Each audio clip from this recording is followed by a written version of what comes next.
There's a big problem when you have my Christian life, my business life, my family life, my relationship life. No, I don't have that. I have one life.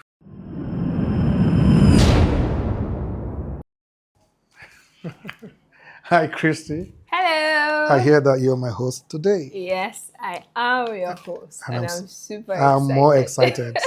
I promise you, I am super more excited. Welcome. Thank you. How are you? I'm fine, thank you. It's a joy to have you on Be My Host. It's a pleasure to. Thank Okay. you for the opportunity. Thank you. Yeah, Thank and for you. my viewers, meet architect Apeh Harrison. He's a serial entrepreneur, an architect, an interior designer. He's many, many things. A bread seller. A carpenter, a bread seller, a rice seller. A rice seller. He's a lot of things. You heard of Little Her Bread? We didn't talk about the bakery. Okay, bread seller, yes. Yes, bread seller, yes. Yeah, we have Little Her Bakery, we have the restaurant. He's many things. And most interestingly, he's very passionate about young people. He wants to see that young people thrive. He wants to see that young people are empowered to be the best that they can be. And that is why I would advise every young person watching me to pay rapt attention, learn all you can learn, glean all you can glean, because there's so much wisdom here, there's so much insight to be dished right here. So thank you. Yeah, thank You're you. so kind. You are the best host so far. You are the first to introduce me on Be My Host. You must come back. Yes, I'm very willing thank you to come so back. Much. Thank you. Thank you, sir. So, where do I even start?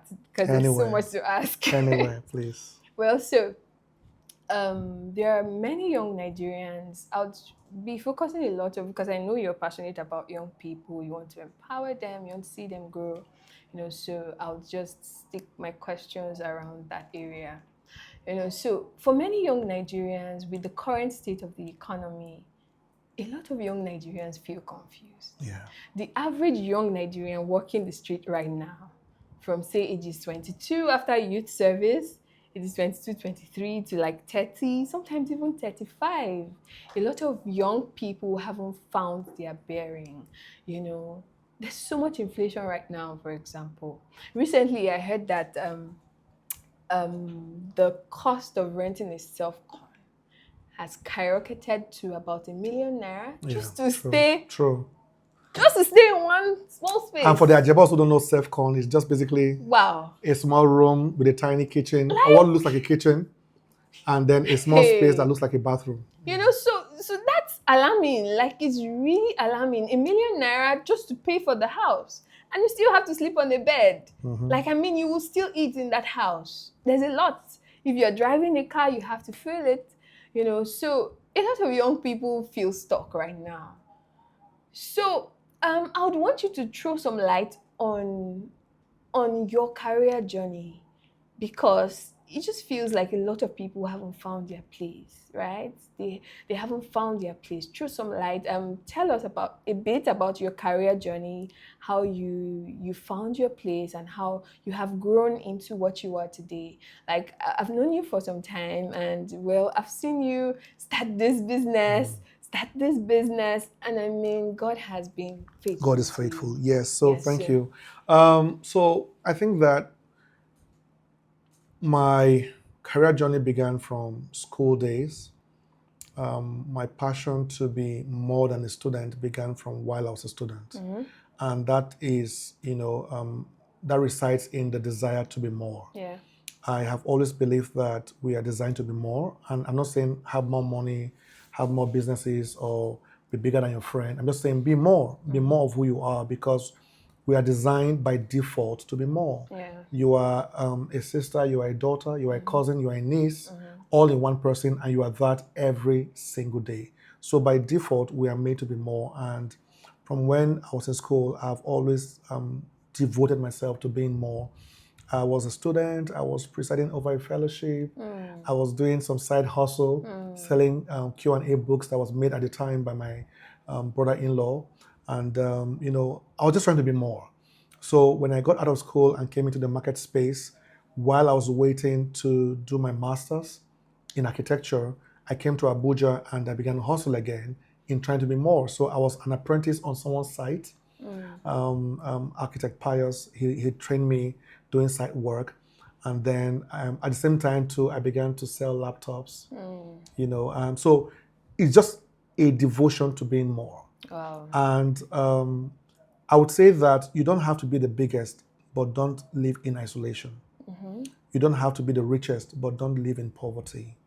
You don't have to be the most popular, but don't be alone. You know what I'm saying, right? So that's been my drive to be more. And for me, it was very important to be more because when I began as a teenager, or before a teenager, I was very frail. For the first 10 years of my life, I was the only son of my parents. My mom has 4 daughters, and then I was the only son. Then after 10 years, my younger brother came. And but even as an only son, I was very frail. I was always ill. I was very timid. I wasn't very promising, and somewhere in me, I knew that I was not very promising. I saw my cousins. I saw how vibrant they were. I saw how exciting they were. Could that have been the motivation? Yeah, it could be a motivation. It could be a block. For some people, it could be a limitation. For somebody else, it could be a motivation. And maybe for me, it became a motivation. In some cases, we have used our disadvantages to become our limitations, right? In other cases, we have used our disadvantages to become our motivation. Yeah. So maybe perhaps it's possible that what seemed like a disadvantage became my motivation. I mean, I was a stammerer, a terrible stammerer when I was growing up. Wow. I had a lot of, I was not... weaknesses here and there. Yes, I was not the most promising child, and but as I grew older, I knew that the odds were against me. And I was keen on making a meaning of my life. I can't say I've ever had an ambition, right, to have money or know people or go places. No, I don't think I've ever had an ambition. I don't even think I have an ambition even now. I aspire to be more, but I won't call it ambition. I've never been an ambitious person. I see. All right. So I think that I just evolved in trying to solve a problem. I have found myself becoming the solution. All right. Oh, I see. Yes. And so everything that we've done as a business, they were attempts to solving problems. Solve a problem. From the design part of my profession to the hoteling to the restaurant, whatever it is, the furniture. And the furniture. Yes, the furniture. If I tell you the stories of all the businesses, you will laugh because all of them are rooted in an attempt to solve a problem. And then a business came out of it. Yeah. All right. And I think that young people need to begin to take their future very seriously. I think the problem we have with a lot of young people in our climb is that they live too much in the now. Okay. And they are not in touch with their future. Many of them can't see beyond 1 year from now. They can't see beyond 5 years from now. And those that think they see beyond 5 years from now, what they have wishes but not vision. So how do you distinguish? Anybody can have a wish. Even the beggar on the street has wishes. They have wishes. Wish won't take you anywhere. But a vision normally will compel you. Oh, yeah. A wish won't compel you. Sure. I wish to have more money. It's nothing. It's nothing. I wish to live better. It's nothing. It's nonsense. Sure. But when you have a vision is explicit, is definite, is time-bound. You have strategies. It's clear. Which It drives you. It keeps you awake. All right? You can tell when you see it. Many people can't tell when they see their wishes. I wish for a good husband. You can't tell when you see him. Right? But when you have a clear vision, it's as it's called. It's a vision. It's something that you can see. You can feel it. There are things that you see that stirs your emotion, even in the actual sense of it. You see a beautiful shirt, you're excited. You see a beautiful car, you're excited. Sure. So that's the way vision works. If you truly see it, you will feel it. And if you truly feel it, it will drive you. Sure. But many young people are stuck in either their present or they are stuck in the virtual. They are stuck in the things they see online. They are stuck in the things that's been said online. They are stuck in the things that's been shown online. And nobody is living in their reality. Truth. Yes. Yeah. So you can't get to a place if you can't admit where you are. Sure. The fundamental initiative that gives birth to any journey is knowing where you are. If you don't know where you are, you may know where you want to go to, But you can't choose a path to getting there if you can't define the truth of where you are. And many young people don't know where they are. They don't even know who they are. And that's why the dynamics and the erratic nature of our government, as it is right now, will destroy most people. And people don't even see the crisis that is coming with AI. It will displace a lot of people, right? People are going to be jobless. In fact, people are going to be useless. Because, it's simple. I will have no use for you if AI can get it done. And we're not taking the time to analyze our relevance in the next 10 years. What happens when AI takes my job? What happens? What is the backup plan? What do I do next? Because there are certain things that AI can replace, but there are many things that AI can replace. And it's already happening. Yeah, true. In big corporations. The things that were once done by people. I was reading about one of the biggest stores in America. They are moving, they're shutting down all their physical stores. Wow. Are moving all online now, like Amazon.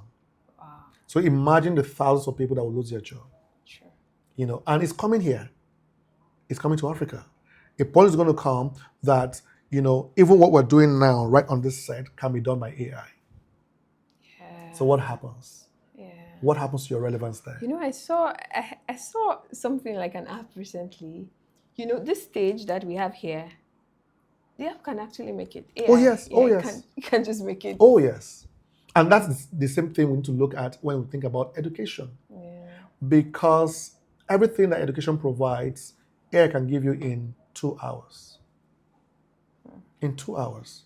So we need to now start restructuring the way we are being educated. True. And many young people are busy on social media saying nonsense and doing nonsense and not thinking about their future. So, like I said, I had the odds against me, and I had to wake up to that reality to build myself and shape my life in a way that it can accommodate the future that I see. And I think that's what I would advise. That would be the lesson, like you've asked. What's the lesson? The lesson is that people need to take their future seriously. Seriously. If most young people take their future just 10% more seriously, 10% more seriously, they will see a huge difference in their current behavior. Wow. The sense of entitlement that we see today is clear that people are not seeing far enough. True. Yeah. Mm-hmm. So thank you so much for these answers. They are really deep. Mm-hmm. So for that, you have answered it, but what word would you give to the category of young people that we have who are at the verge of, should I leave the country? Should I not leave the country? Should I stay? Because, we see that the value of the naira right now is crazy. Is really poor. It's so poor. And then, your mates are earning in pounds, earning in dollars.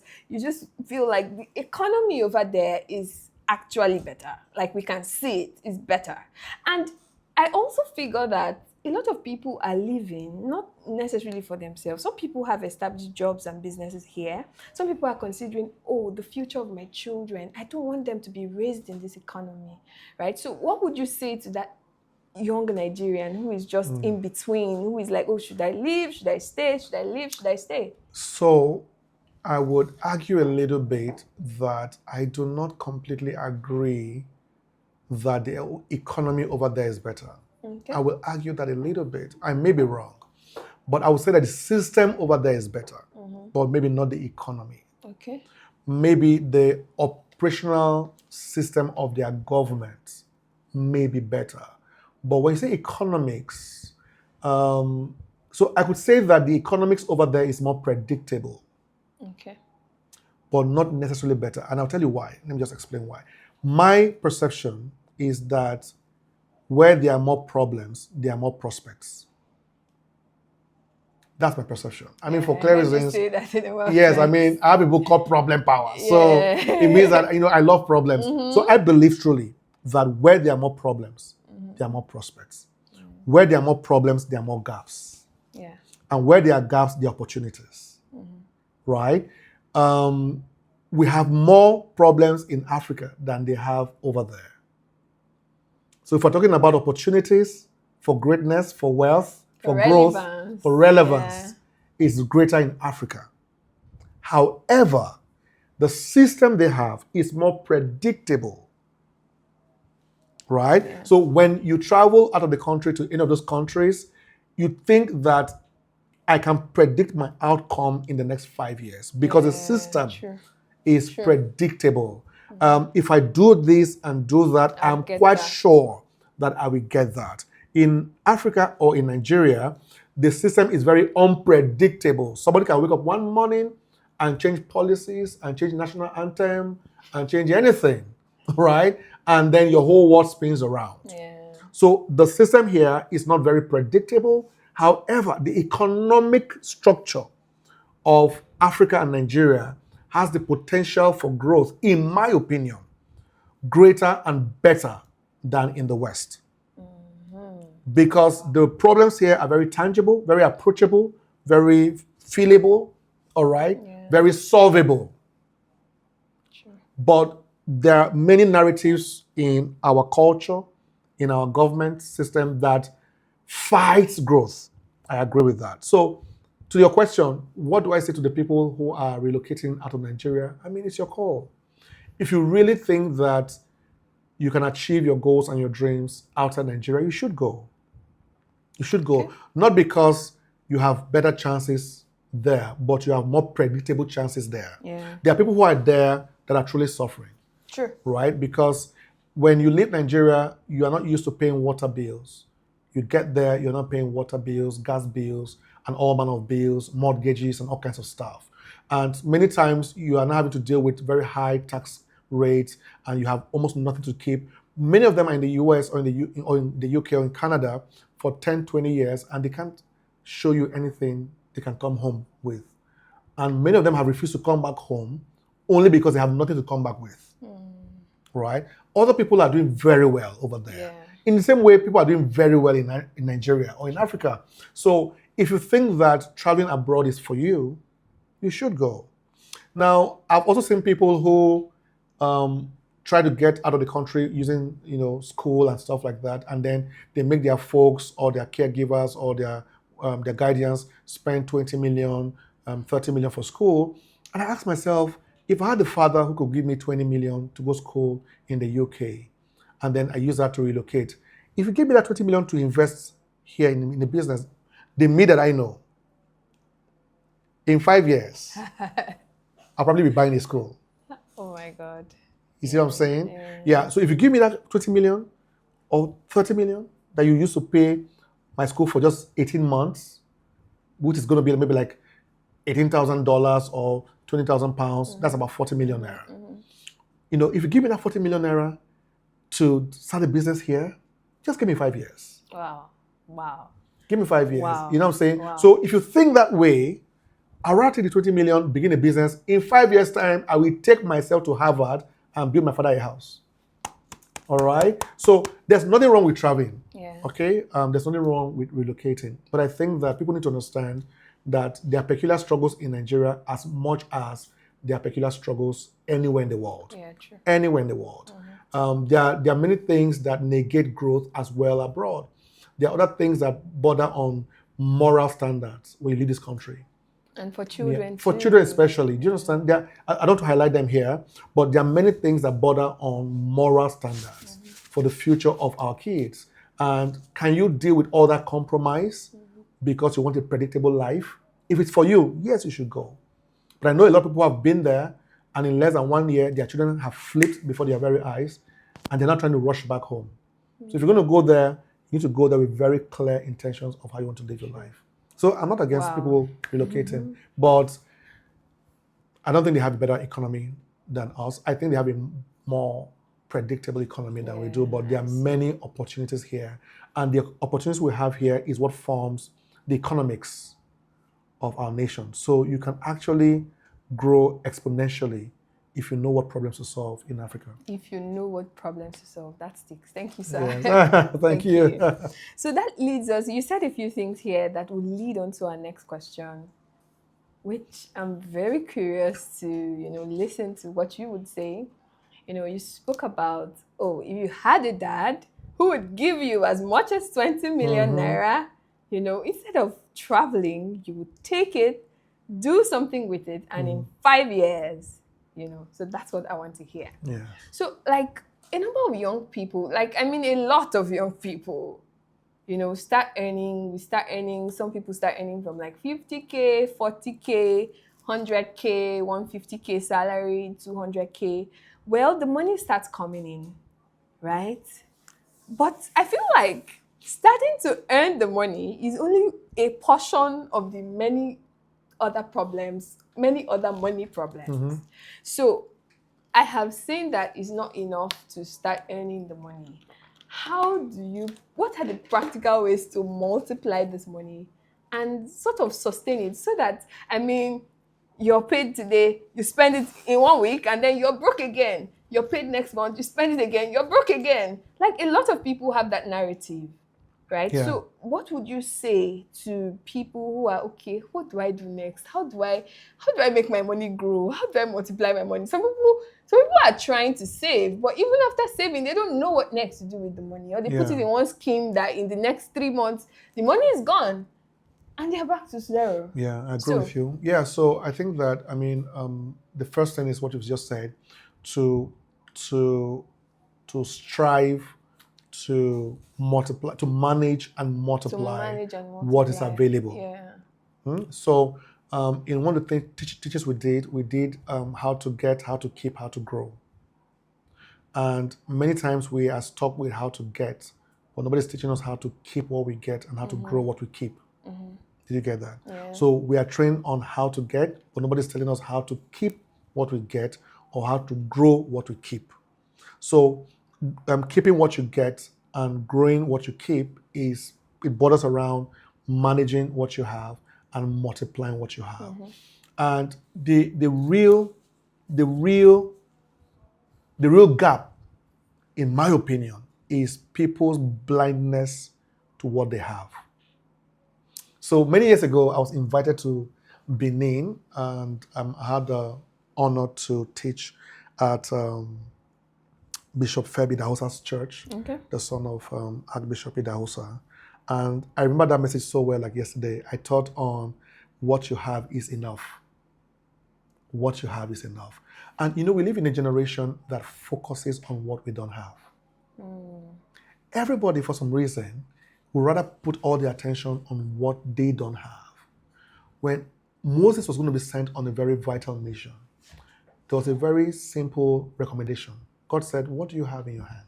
Yeah. What do you have in your hand? Okay? Many of us will rather focus on what you have that they don't have. Yeah, true. As against what they have that you don't have. And if we put a better spotlight on the things that we have, then the means by which we need to multiply what we have will become visible to us. For example, you've spent the last 3 years sharing all your wigs and all your makeup styles on your status. You have a status. You have 3,000 people on your contact list. And every single day, you are doing a video of yourself doing mouth like this on mirror, right? Imagine if you take a bottle of water, just water, and you market it on your status. You don't need anything. You have it already. Yeah. But you won't see. You say, no, I need a shop. I need to find a shop in Wuse too. I need a shop in Galadima. You don't need that. Yeah.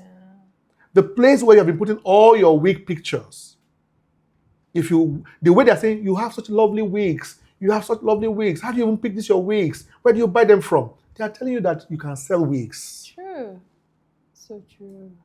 The way they are married, the way you are doing your makeup, they are hinting you of a business to start. So some years ago, we went to a country to give birth to our daughter. And whilst we were there, my wife wanted to do her hair. And the first place, just to retouch her hair, not anything. She had loosened her hair. She wanted to just retouch her hair. And many years ago, almost 10 years ago, she was charged about $100 to just retouch her hair. And that's many years ago. Many years ago. So she said, babe, I can't spend this money. And she began to transition her hair to natural hair.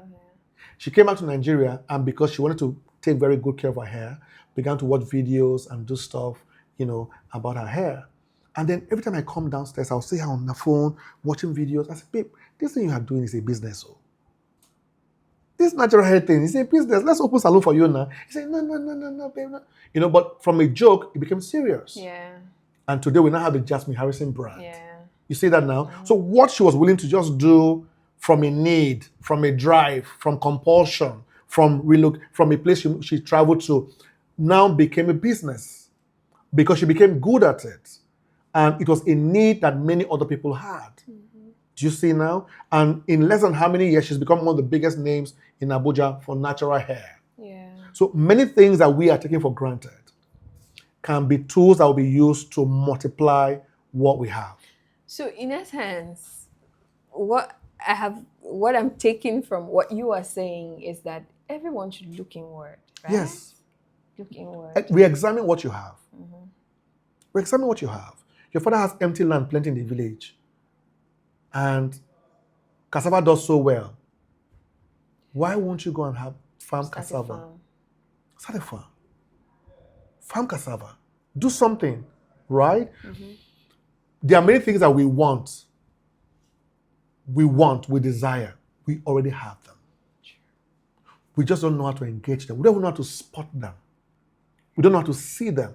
Part of the qualities of a leader is to see virtue in the things that are available.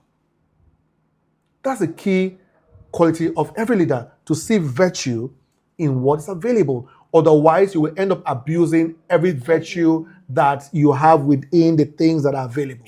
Even the people in your life. That uncle you are begging for money, don't beg him for money. There's a lot more he can do for you than dash you money. That uncle knows somebody that can buy something that you can sell. Most people are blessed with a lot of resources, but they don't know how to use it. You have an uncle that you keep begging for money, and the uncle has more to give to you than money. Yeah. He knows someone that knows someone that can change your life. But you rather focus on how much can my uncle dash me now.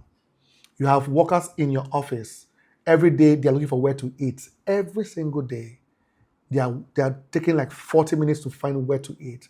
It hasn't occurred to you that maybe you should make snacks and bring to the office to sell. Wow. Do you understand my point? You have people around you. You don't want to travel, but you're very good online. There are people around you who are always traveling. It hasn't occurred to you to become a consultant that help people apply for visas. From your current job, you can do that as a part-time hustle. And just help people apply. People are very lazy when it comes to applying for things online. True. That can become a business. That you become a consultant that apply for people online, for visas, for anything, and they pay you a token. Many times, it may be 5 times your salary. You could become a teacher for IELTS test exams for those who want to travel. You see my point now? So there are many things we can do with our time, with our resources, with our giftings, with our knowings, but we will rather just chat and chat away. God help us. So the goal is to say here that what we have Is enough. is enough. And if we see it and we engage it, we can multiply it. Yeah. Wow. Yeah. That's such a lesson for me. What I have is enough. Yes. Yeah. Thank you so much. And this also comes even to things as basic and natural as your height, your color, the way you look. Do you understand? Yeah. You can't keep feeling small about the way you look. You can't keep thinking that your friends are doing better because they look better. Where do we get that concept from? Whatever you have is enough. Your height, your shape, your body, your language, your tribe, whatever you have Nationality is enough. Yes. Your nationality Whatever you have is enough. Whatever you have is a seed. And if you plant that seed well enough, you can achieve any harvest you dream of. Wow. Yeah. On that note, let me move to my next question. So many times I feel like life is a lot. I won't lie. Like, I mean, we've heard of, this adult life is just a lot. Like, I mean, a lot of It's a people scam. say adulthood is a scam. Why? Like, I mean, what is the root of that statement? It's because a lot of us are trying to juggle many things. Like, I mean, there is your health to take care of. There is a job to attend to. There is a career to build. There is your faith that you must not lag on. There is family. There are friends. You need to be social. If you stay in too much, people will say, you don't even go out. You're so antisocial. You're this, you're that. If you go out, they say you're everywhere. You're everywhere. So, I mean, we've read in books how you prioritize, attend to the most important things, do it like this, don't do it like that. We've heard from speakers, we've read in books, but in reality, you find yourself asking, like, how do I attend to all these many things at once? So I would want you, from your personal experience, how have you been able to juggle a lot of things at once? You're a father, you're a businessman. I mean, you're a kingdom man. You love God, you love him a lot. Like, yes. I mean, you have multiple businesses, you manage all of them at once. You're doing a lot. How do you? So, I mean, the word I know you want to use is the word balance. How do you bring balance to your life? Yeah. And like you already said, one of the ways to bring balance is to create a hierarchy of relevance. Now, but before you attain that hierarchy of relevance, what I would say and what I do is I like to have a core. My life has a core. Okay, yeah, core. C-O-R-E. C-O-R-E. Yeah. So my life has a core. And from that core, every other thing stems out of it. Mm-hmm. So there are certain parts of my life that form the core of my life. For example, my faith forms the core of my life. My family forms the core of my life. Mm-hmm. My purpose forms the core of my life. My businesses are branches from the core. My relationships are branches from the core. You see what I'm saying now? Yeah. So not everything find themselves in my core. Once you're able to define your core forms your essence. And if you give attention properly to that core, it will balance out everything else that stems out of the core. Yeah. And it could be 5 things, it could be 1,000 things. As long as the core is well fed and well structured, anything can survive from it. And you now need to define what makes the fabric of your core. So the real error is that people have put the wrong things to form the structure of their core. And then they allow the most important things to stem out of that core. And it can hold. It can carry it. Because the things that are in your core are very heavy things. Right? So my business life, the foundation, our outreaches, my interactions with partners, they find expression from my core. If my core doesn't permit it, I won't do it. See that? So it makes my life simpler than it looks. So I'm not turning between too many decisions because there is a guiding core that determines the things I can embrace and the things I must cut off. So my business life, the structure we have, our employment style, our training style, the people we work with, the people we cannot work with, all of that stems from the fabrics of my core. So I think that people need to find a way to design their core.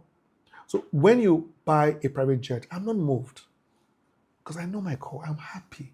And when you find your core, you find fulfillment because you feel full within that core. So once I embrace my faith, I embrace my family, I embrace my purpose for my life, I feel full. Whether I make 1 million or 10 million, whether I make 10 million or 100 million, it doesn't matter. Whether I lose 10 million or I make 10 million, it doesn't matter. Fulfillment is the most important. It's in the core. Once my core is in shape, I'm okay. I'm in shape. So the key word there is to find balance. And like most structures, there are prime cores in your life, prime pillars in your life that you must always feed. Once those pillars are standing strong, everything else can be carried. Interesting. So I am not everywhere. I'm just in my core. In your core. Wow. And my core carries everything. Wisdom. Do you understand? Yes. So once I'm in my core, I let my core carry everything else. And then that way my life feels like one. There's a big problem when you have my Christian life, my business life, my family life, my relationship life. No, I don't have that. I have one life. And that one life is in my call. Is in your core. Then the call carries everything else. Everything. I can't have, that's why you see people who have their Christian life, they can pray 8 hours. Then when they're in a business meeting, they will drink anything that is offered.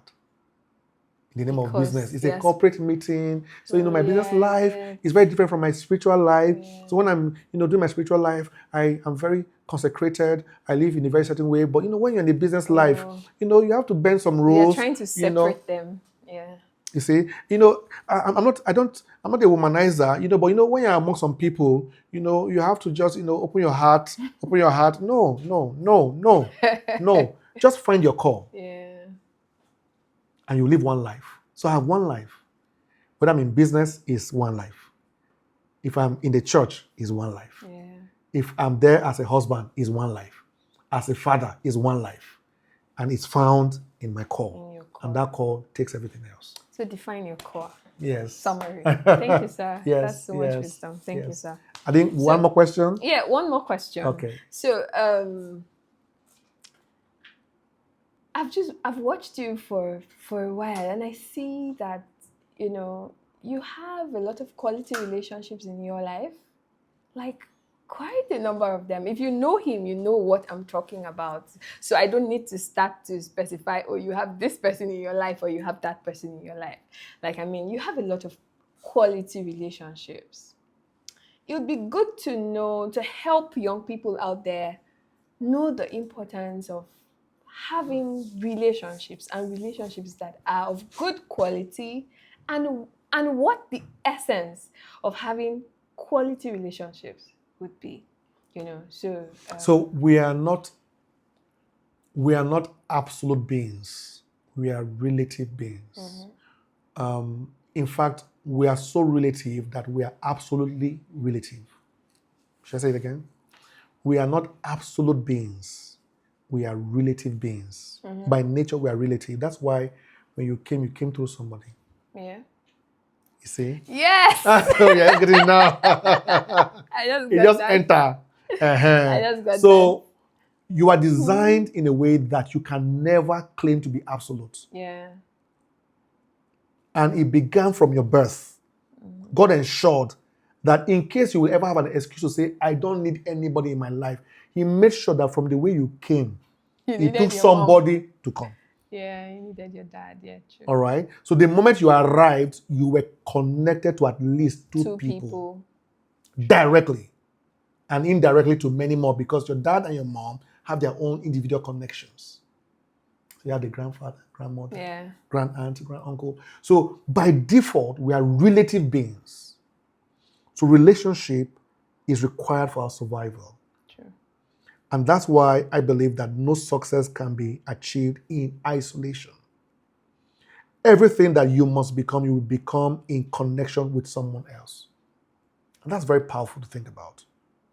Everything, if you like, pray and fast, drive fast, 8 days, 20 God days. God will use people. Everything you are praying for will require somebody else. True. And that's why you must give attention to the people in your life and the people to whose life you belong. And one of the ways to qualify for the right relationship is to be devoted to giving more than taking. Whenever your drive is to take, you end up being exposed to danger at almost every single time. And I know that there's a fear to say that because I'm willing to give, people keep abusing my giving. But there's no other option. There's no option that says that because they abuse your giving, stop giving. The only way to truly grow and attract the real, genuine people that will change your life in the future is still by giving. Yeah. And not just giving of your resources, giving of your time, of your love, of your trust, of your virtues. So you must give. Mm-hmm. And giving is one of the strongest forms of investing in relationships. Yeah. And when you begin to seek people that you can take from, then you don't even qualify. You don't even qualify. And I figure that a lot of people, they are weary of people that are always taking from them. They are like, okay, oh, yes. So how can you contribute to my life? There are going to be many that will be in your life that always want to keep taking. So as much as you will be abused for your kindness, you still cannot eliminate your kindness. Yeah. You know what I'm saying, right? But people must give attention to the quality of people in their lives. And please, I'll say this. Never be afraid to walk away from an expired relationship. Some people are in your life for a season. They will serve you, they will love you, they will give to you for a season. For some people, you are in their life for a season. You will love them, you will give to them for a season. But never be afraid to walk away from an expired relationship. Sometimes we are just meant to be in people's lives for a season. And they're meant to be in our lives for a season, at least within a sphere. There are many layers of our lives. The ones that are in the inner of the inner sphere, be very careful who you allow in there. And when it's time to walk away, please walk away and don't look back. Yeah, walk away. By all means. Wow. We're out of time. Yeah. Sorry. So we're out of time, but in a nutshell, Okay. how do you make the most of your relationships? Oh man. Discernment. You must discern people's strength, people's weaknesses, people's use. One of the ways to manage people is one word: use. Use. So, and I'll say that in closing. I may not be able to dig deeper like I would want to, but let me just say this. One of the strongest words in every relationship is the word use. And that word is a two-way street. You must know how to let people use you. Okay. And you must know the right way to use other people. There's nothing wrong with using people. And there's nothing wrong with letting people use you. You were made with virtue. And virtue normally is determined by use. We value water because of how we use water. We value cars because of how we use cars. We value aeroplanes because of how we use aeroplanes. The value we place on things is based on the use that they have. Yeah. The same way it applies to your life. Your value will be determined by your use. And you also will need to learn how to use people, because how you use people also determines your value.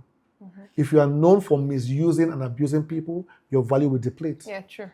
All right? True. Yeah. And if you deny people from using you too, your value will deplete. So the key word I would say here is learn the power of use. Learn to be used and learn how to use. Wow. Thank you so much. Thank you. I mean, I think I'm just hearing this for the first time. Thank you so much for being on the show. Thank you so much. Thank you for being my host. Such an honor. Thank you. Thank you for being my host. Sir. And I want you back. Will you come back? Sure. I'll be back. Okay. It'll be an honor to be back. Thank you for letting me host you. Yes, I'm honored to be your guest. Thank you, sir. Thank you so much. All right, guys. Thank you so much for being my host, and we look forward to you being my host. God bless you. Bye.